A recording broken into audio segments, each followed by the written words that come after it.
Yo, yo, yo. Welcome to the NS9 Postgame Show. I'm your host, Anthony DiNardo. With me, we have Neil.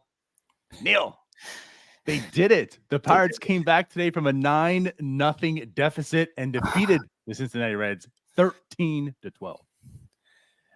I don't think I've had my heart rate going and for a game like that in a very long time.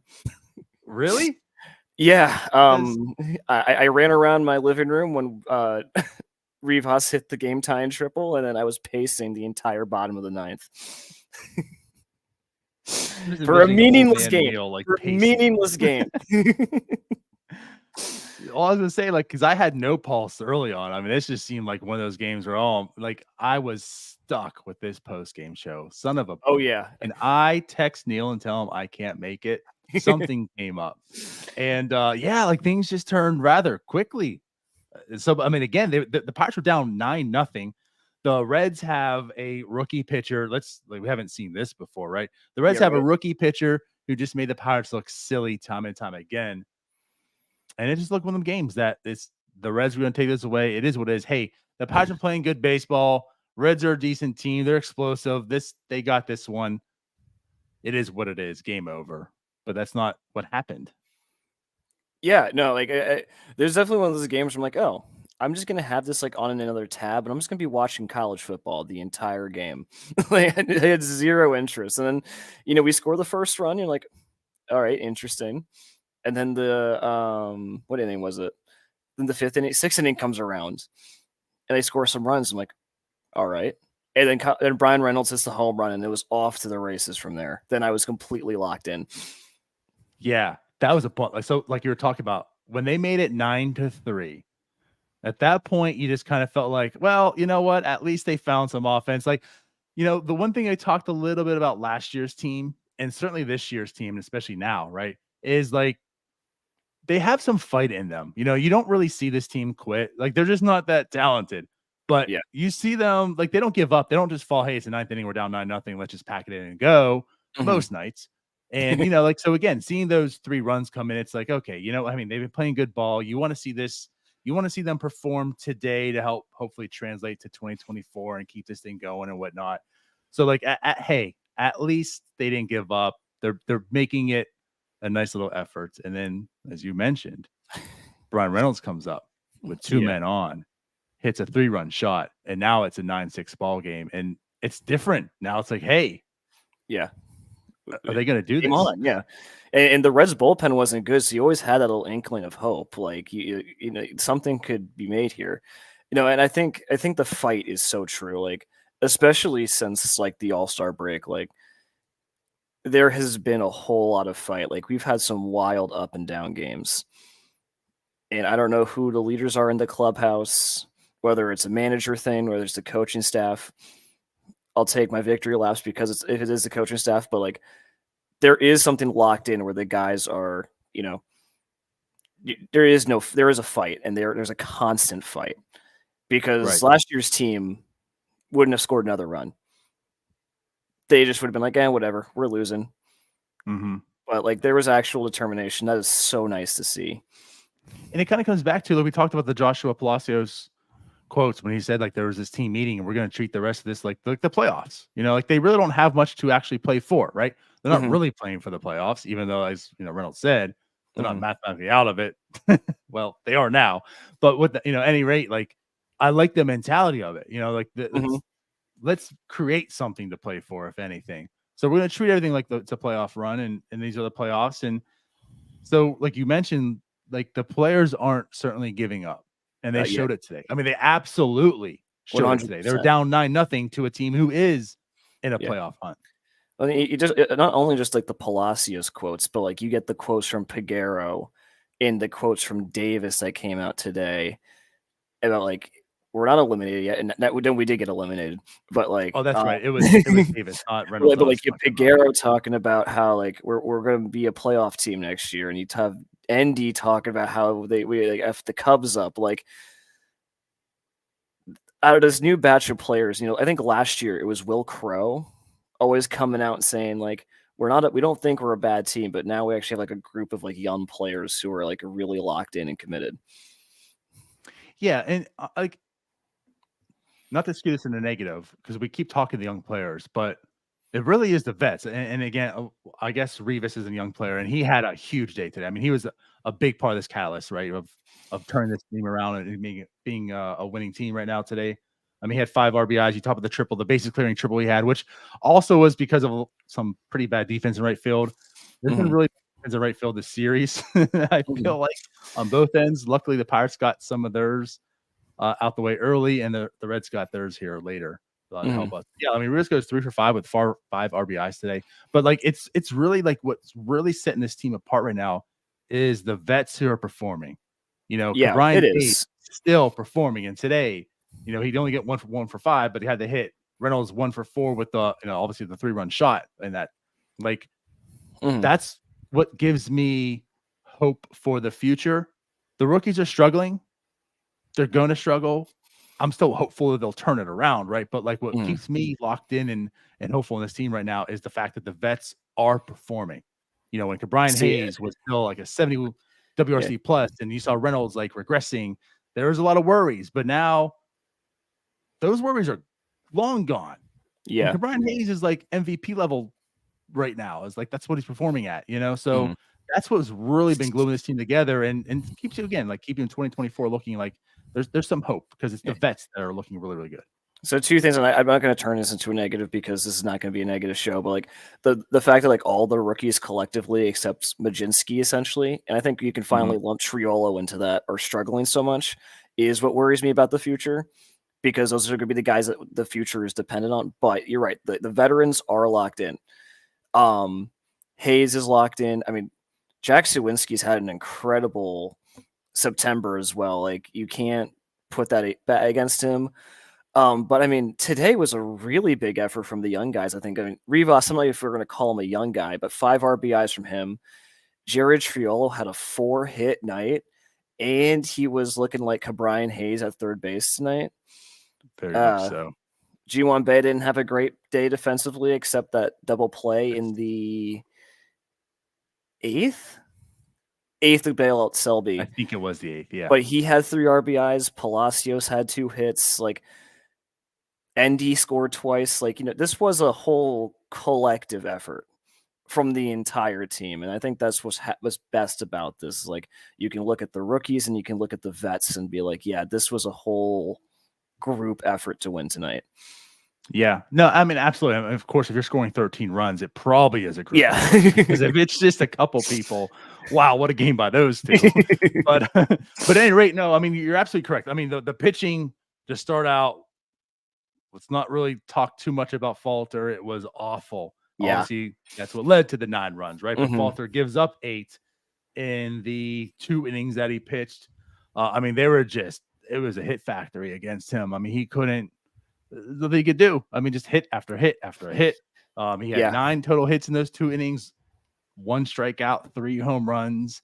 Just didn't look good. And I mean, it's set up already again. Like, it's an 8-0 lead after the 2nd inning, and that's why I talked about like I had no pulse at that point. I wasn't nervous. This game is already over. How could I get out of this one? I pretty much like flipped. I out of like a frustration, I just closed out of MLB TV after the TJ Friedel inside the park home run.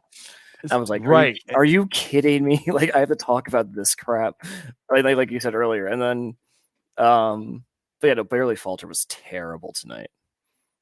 He really was.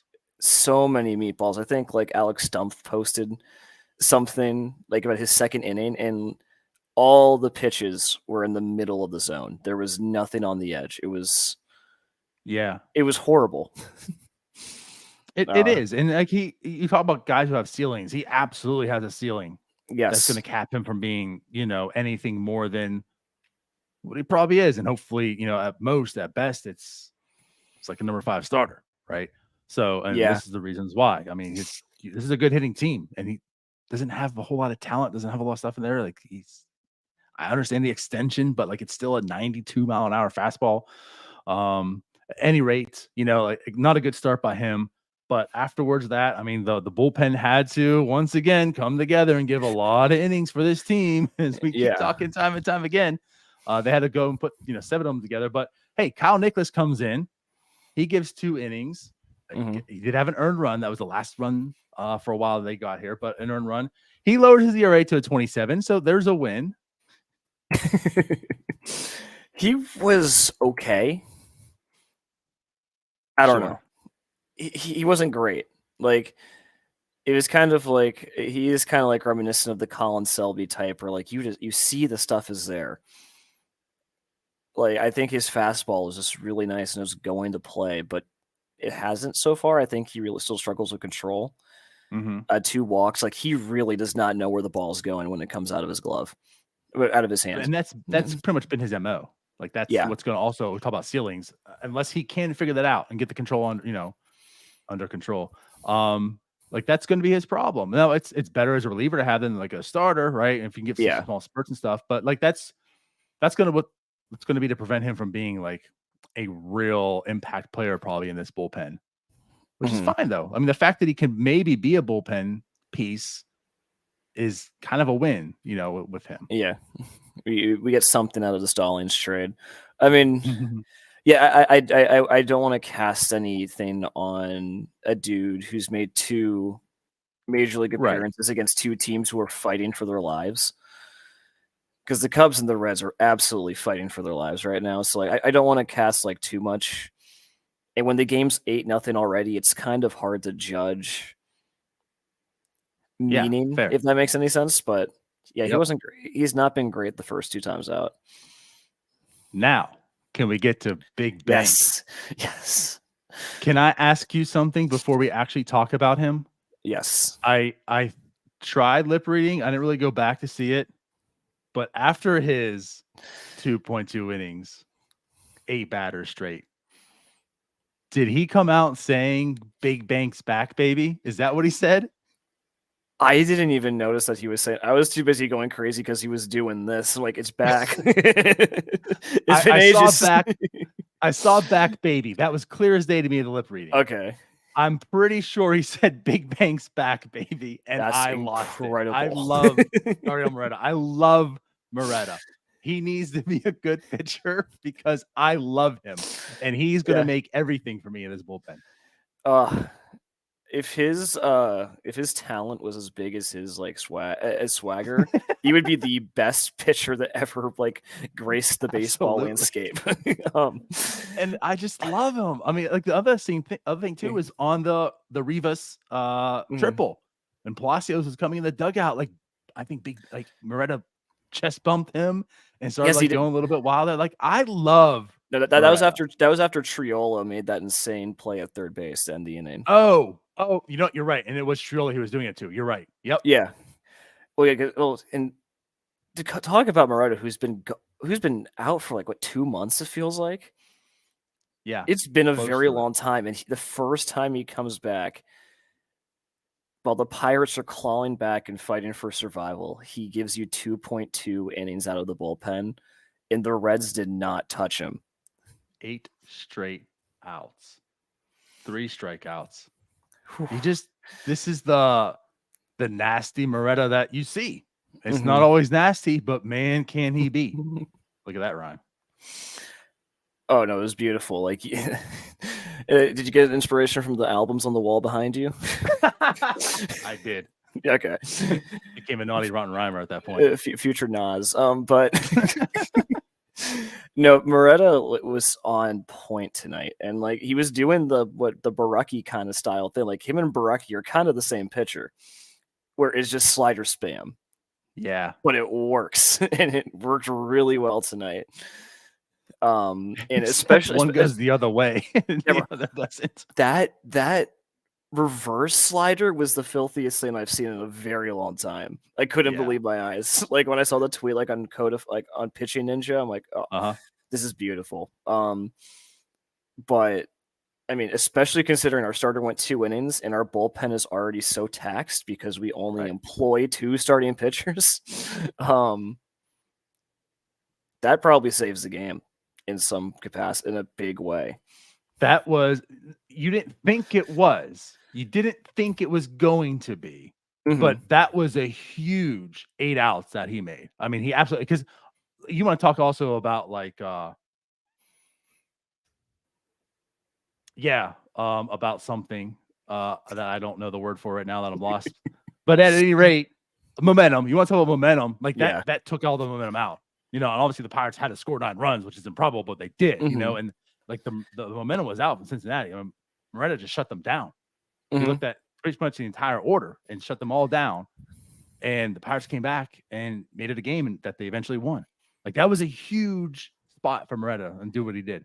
From the 3rd inning on, like, the Reds did not have a base runner until Colin Selby enters the game. And most of that is just Dauri Moretta shutting the door. And it was so much fun to watch. Yeah, for sure.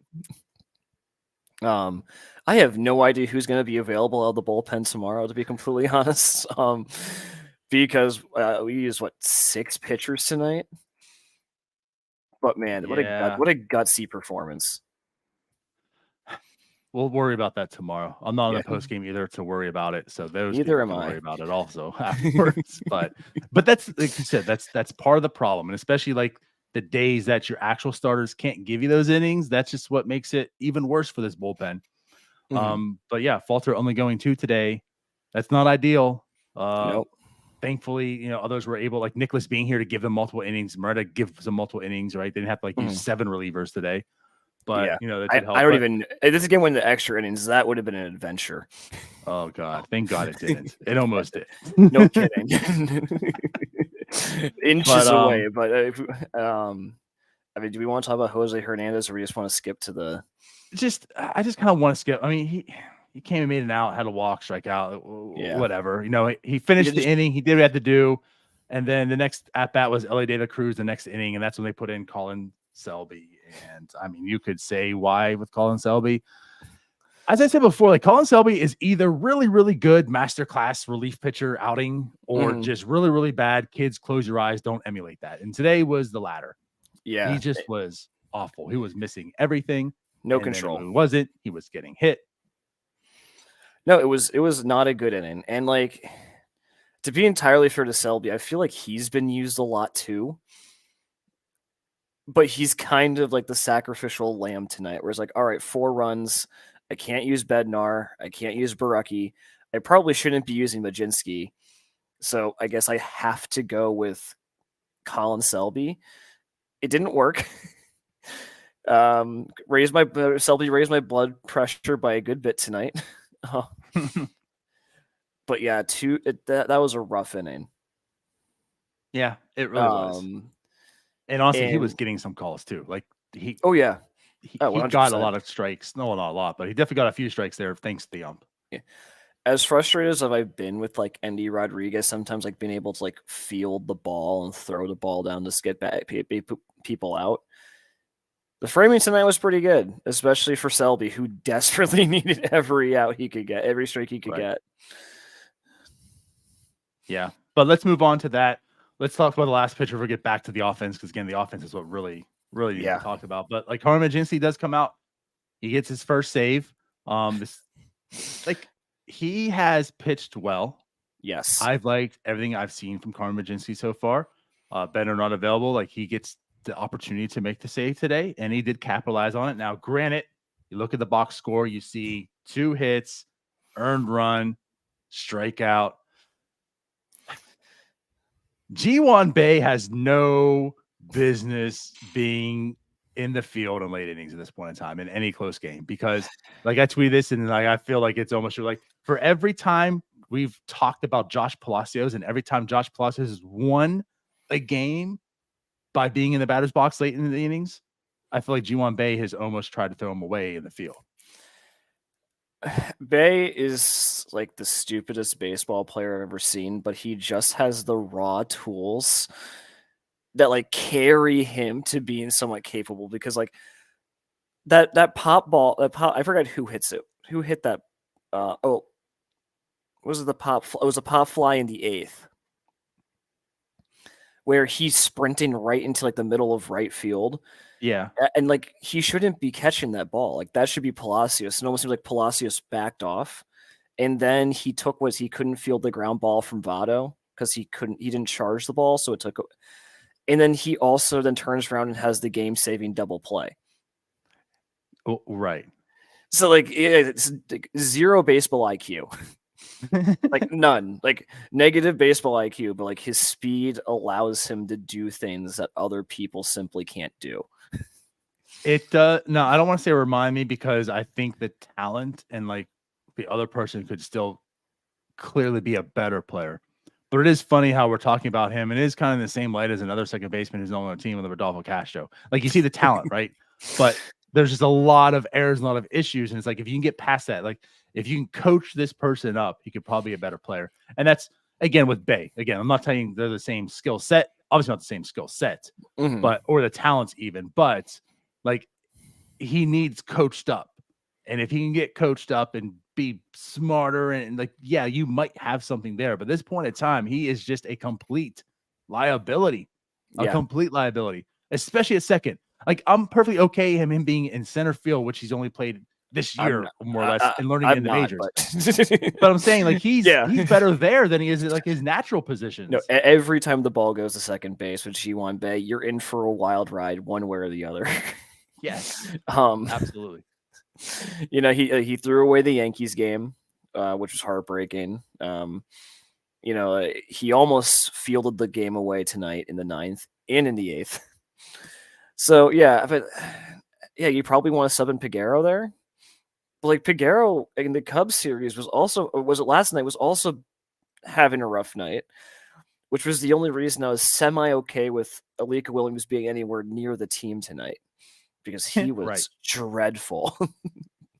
But but I do kind of bring this up because like Majinski's stat line, even though it was like bad, is affected because of like G1 Bay's play. Like Majinski, huge at bat with LA De La Cruz. What was it, 11 pitches?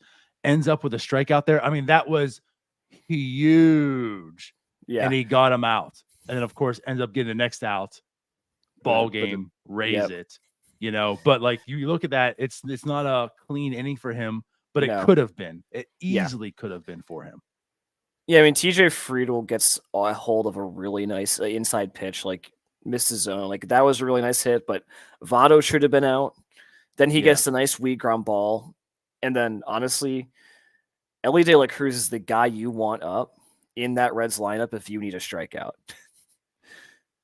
Or like as weird as it sounds, like he has been so bad that like that is the guy you want up, but he was money and then gets Jonathan India to pop out. Like did not start off well, but man, he was nails after that. Like I think even the broadcast, like he was not phased. Like he gave up 2 runners on second and third, no out. He was not phased at all. Yep. And that's what you want to see. Like he's been pitching well, but the mentality is something, you know, especially reliever or in that closer role, a save situation. He got the opportunity to do it today and he capitalized on it. So, you know, again, like good for him. And yeah, he totally missed his spot there with Friedel, but again, no real damage. The Pirates do win. But let's get back to this offense. I mean, they collected 16 hits today. One more thing though, because before we switch over to Jared Triolo's defense at third base tonight was incredible. Like guy was snagging balls all over, saving so many hits. Like this game, like we probably don't come back from this if Jared Triolo is not out there like diving all over the place in the 4th, 5th, and 6th innings. He was great on both sides today. On both sides, you already talked about that, right? The 4 hits today. 4 hits. The defense, like what? Okay, Pirates fans are blessed to see Ke'Bryan Hayes play defense at third. When Ke'Bryan Hayes needs to take a day off in DH, right, or just simply take a day off, you get to have a player come in who's still a better defender than like 98% of starting third basemen in like the history of baseball. Yeah. You know what I mean? Like that doesn't happen. You know, like what he did today was just like it was amazing. And ever since he's come back up, he hasn't been I'm Jared Triolo and I slug less than 300. he is killing the ball. Like, I don't know what he did when he went down to Indianapolis, and it is a small sample size. It's like, I'll temper myself. But man, like he looks like a completely different hitter. He does. And so I talked like a little bit about tonight, and I'm not going to go down this path too deep. I'm not a doctor or whatever, but like he did have the handmade injury, right? Yeah. And it is known that that does sap power and it takes some time. Yeah. It probably should still be, affecting him today, but he is 25 years old. He hasn't been known for power, right? But he is 25. He's 6'3", he's 210, 215, whatever it is. Like he has a body. He should be able to hit for power, right? But you always knew the defense was really, really good. The offense is limited. I'm not out here to say like he's going to be this type of hitter for his career, right? But like if he can be an average hitter with the defense he has and hopefully the flexibility he has in the position that he can play, we've already seen it being good enough at second, first, and third. If he can slide in some shortstop, maybe a little bit outfield here or whatever, has some flexibility. Dude's a gamer. Like you can't ask for much more from Jared Triolo. Now, if he can take it up another notch, I don't want to steal Jim's thunder here. We were just talking about this today behind the scenes, whatever. But he did say something today. It was maybe curious. I never thought about this, but like, could he be fighting for the second base position next year? That's Again, I never went down that route. Jim brought it up today, and it's like that's what you're talking about. No one's really taking it. And you mentioned today, Karmajinsky and Triolo are the really only rookies that have performed. I have no issues with Jared Triolo. No. I had some issues with Jared Triolo, like because like the bat just wasn't good enough when he was first coming up. But like he's the one rookie who was really showed the progression you want to see with the bat this year. And I don't think anyone, if you like ask all the Pirates fans out there, like which rookie you think would make the best impact with the bat, I don't think there would be a single one who would have said Jared Triolo. No. And it's not too much of a slight on him, but there's other players that absolutely should be. Yeah, 100%. Like Henry Davis should be hitting better than Jared Triolo. But Jared Triolo can hit major league sliders and Henry Davis can't. So here we are. But I agree. Like you could. I just don't know if they like him at second base. I don't think they've ever. Too bad because I don't like any second basemen at second base. I mean, that's fair. but they'd rather play him at first base. So I'm afraid they might use the internal option, plug him at first next year. I'm not. Stop it. All right. Let's get back to this game. Yeah, you're gonna piss me off. Well, I don't know if I can even say like man of like MVP of the game for Triolo, but he might be like number 2 at the very least. Yeah, I think it's easily Rivas. Obviously, like how he came through and such. But Triolo was a big part. And like as you brought up, it is a big part because of the offense and the defense. Both sides, he helped out this team. 100%. Yeah, Triolo's a special guy right now. He's flying high. So I guess Alfonso Rivas next then, because yeah, he's been awful, but man, does he have ice in his veins tonight?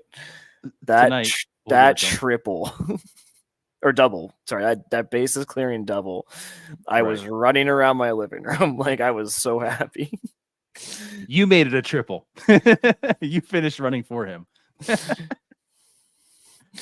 It was a huge hit. And the thing is, like, it shouldn't have cleared the bases. Luckily, there's bad defense there in right field, so it helped. But yeah, that ties the game right there. Now it's a 9-9 game. Yeah, and he started everything off right. Like he got the first. He batted in the first run on like some little like dinky little single to left field, went opposite way. Like I don't think he's a major. Run, it's still a tied game, and they're in extras right now. Yeah, but I don't think he's a Major League Baseball player. I think he's pretty awful, but I appreciate him. He's going to be like one of those trivia guys Like, who helped engineer the Pirates' biggest comeback in franchise history? You know what? Yeah, we didn't really talk about that too much, but they've never come back and won being down 9 runs, and they do it today. And Alfonso Rivas was basically the reason that it happened. So, if there's anything you get out of Major League career, at least he will have that, Alfonso Rivas. But at any rate, huge game for him. And yeah, like credit where credit's due, right? I don't really believe in his talent. I hope he's not like the first baseman for the Pirates next year and such, but he was a big part of this game. I would cry. So again, right? Like he went, I can't. Oh, because he's way down there in the order. Yeah, 3 for 5, 5 RBIs, the 1 strikeout. I mean, he's at a 716 OPS at this point in time. Like that's not really a first baseman. No, I know his glove's better than most first basemen we've seen for this Pirates tenure of fanhood, right? For most people, yeah, that's been bad for a while. This year it has been good. His is better than most, but it's still skeptical. If we're going down the defensive path today, like the Triolo made a great play, threw the ball to him, and like it bounced off his chest. So luckily he still made the out. But like that's what we're talking about. Like the ball hit first, and like you catch the bounce and you make the out, and it bounced off his chest. It's an improvement for Michael Chavis, and I guess that's something to celebrate. There you go. But what else? Hey, Palacio has 2 went 2 for 6 today as well. Like he's still doing it. He's also a guy. Yes, now he's also a guy who's had a monster September.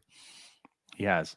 I don't think he didn't have too much of an impact today. Like, only 1 run, only 1 RBI, but like he's fighting and clawing his way up to a 700 OPS by the end of the year. Right. Brian Reynolds. I do want to talk about Jack though.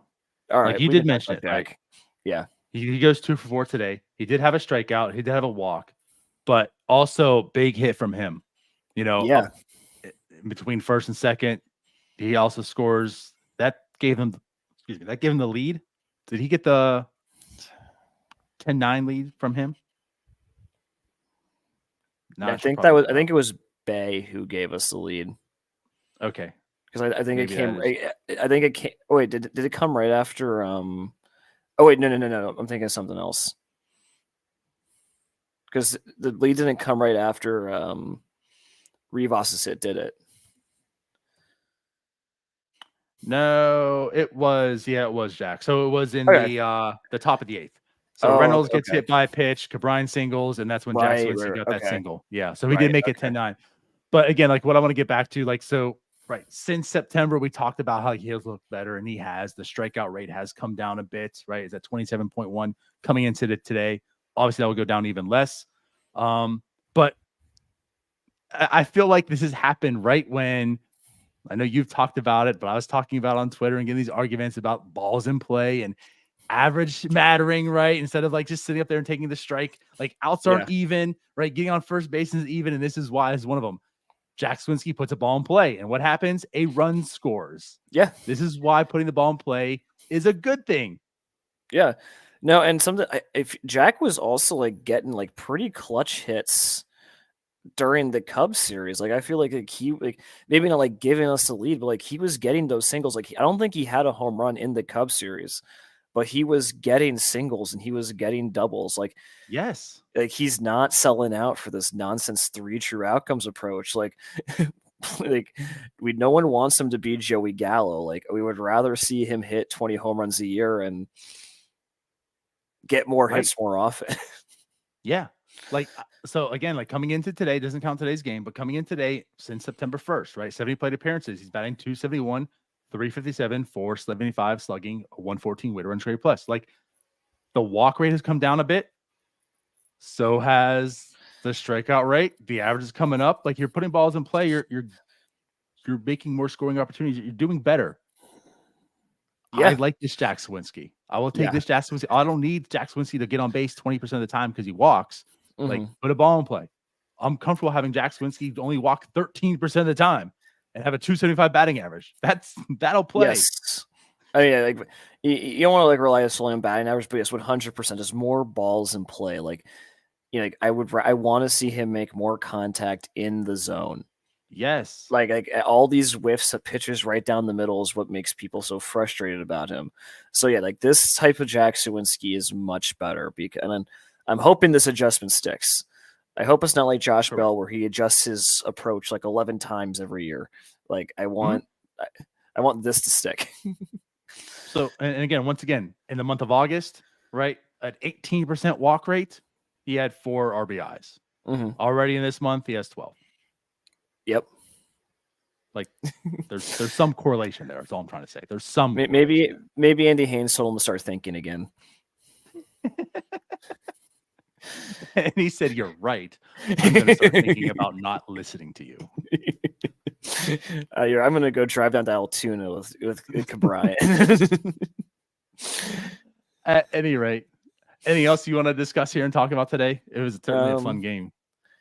I feel like Brian Reynolds gets a shout out just because he always just goes under the radar. Like I got to like the 9th inning, like I forgot that that Brian Reynolds had a 3-run home run.